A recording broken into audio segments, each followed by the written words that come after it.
সমস্ত শরীর যেন সেই মৌমাছির আবাসস্থল, যেখানে মৌমাছি মানুষের সংস্পর্শে আসলে কামড়ে দেয়। সেখানে মুখমণ্ডলে হাজারো মৌমাছির দল বেঁধে কিলবিল করছে, আর তা দেখতে ভিড় করছে কৌতূহলী মানুষ।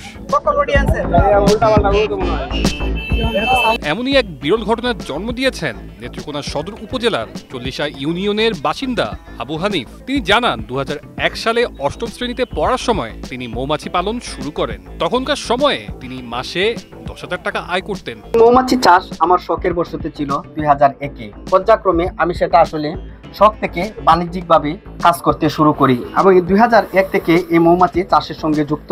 আর মূলত এই মৌমাছিগুলা অত্যন্ত নিরীহ, আবার কারোর জন্য হিংস্র।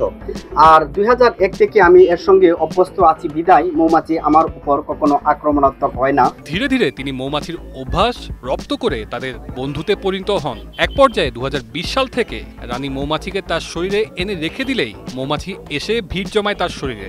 আবু হানিফ জানান, রানী মৌমাছিকে তার শরীরে রাখলেই অন্যান্য মৌমাছিরা মনে করে এটা তাদের আবাসস্থল। তিনি দেশের যে কোনো মৌমাছির ঝাঁককে বশীভূত করতে পারেন।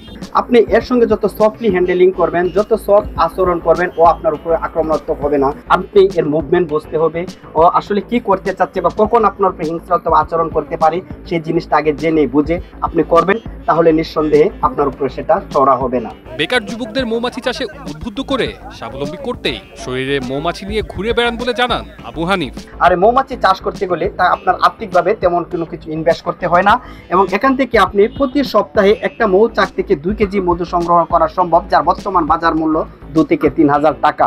মৌমাছির সাথে আবু হানিফের এমন বন্ধুত্ব দেখে স্থানীয়রাও উচ্ছ্বসিত। তারা আবু হানিফের সফলতা কামনা করেন। তানজিলুর রহমান তুষার, বৈশাখী সংবাদ।